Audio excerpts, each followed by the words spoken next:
One of the most common phrases you'll hear me say is, "We're always solving for love and safety." Well, in reality, don't we feel safe when we feel loved or believe that we're loved?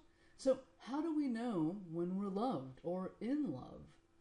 What lets us know to have the experience that we're in love or that we're loved? And what is the difference between being loved and being in love? Well, while we solve for love and safety in every interaction, what is the alchemical equation of love in the brain? Dr. Helen Fisher has studied the brain's reaction to romantic interpersonal attraction for over 30 years. And she breaks it down into 3 stages: lust, attraction, and attachment. She defines lust as the sex drive or libido, attraction as early stages of intense romantic love, and attachment as deep feelings of union with a long-term partner. Let's take a look at the different neurotransmitters or chemical substances and hormones released during the different stages of love.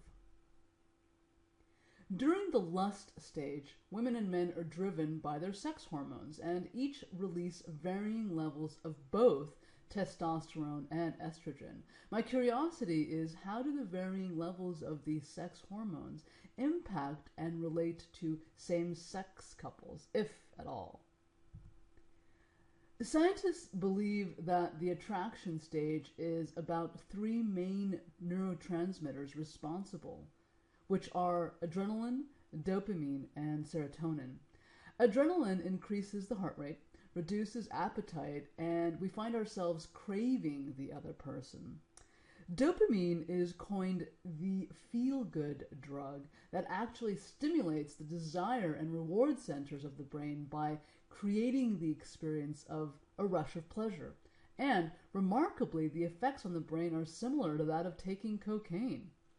Dopamine is sent to both your prefrontal cortex and your limbic brain, causing you to seek goals and replay past actions, allowing you to guide yourself toward rewarding activity. Serotonin regulates your sleep, your mood, your appetite, and sensory perception. Interestingly, 90% of the body's serotonin is found in your GI tract. Oxytocin and vasopressin are instrumental in the attachment stage, actually. Oxytocin is colloquially referred to as the bonding chemical, and vasopressin as the monogamy molecule.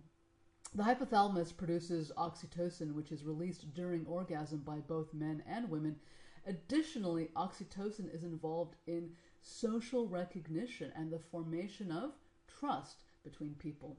Vasopressin is also made in the brain by both women and men and is released after sexual activity. It generates a greater feeling of responsibility, a need to protect territory, and a drive toward loyalty.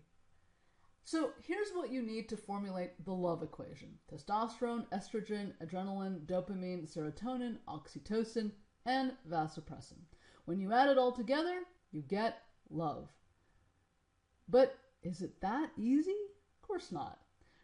Remember Dr. Fisher and her 3 stages: lust, attraction, and attachment? Well, she goes on to further define these stages in more depth. But what I found truly resonant was her comments on attachment. Attachment evolved, enabled us to form a pair bond and rear young together as a team. The key word here being, for me, team. If I reread the sentence differently, I would read it as the following: attachment evolved to enable us to form a bond together as a team. For me, this sentence is the core essence of belonging and the experience of shame when we feel that we don't belong or when we believe that we don't belong to the team, to the group, to the circle of friends, to the family into which we were born. When we have the experience of attaching to our friends, our co-workers, our family members, we are releasing oxytocin and we are building connection, bond, a solid and safe community where we feel loved. Paul Zak, the author of The Morality Molecule, talks about how trust works and says, as social creatures, we need some sort of signaling molecule that says, hey, you're safe to be around and I can interact with you. He goes on to say that oxytocin motivates social interactions by reducing stress levels. So love comes in varying levels: dedication to team, devotion to religion, commitment to a set of values. If you are having the experience of disconnection, disrespect, feeling undervalued, unwanted, or simply not loved, then I invite you to explore the circumstances and people in your life that seem to be contributing to those experiences. I once read a small anecdote. A patient walks into a doctor's office and proceeds to explain the ailment of a family member and how they have tried everything but nothing seems to work. The doctor prescribes love. The patient seems hesitant, but starts to walk out the door, and then suddenly stops, turns around and says, well, what if that doesn't work, doctor? The doctor replies, increase the dosage. When we choose to be in relation with others, we are choosing empathy, trust, and signaling to others that we are indeed trustworthy and safe.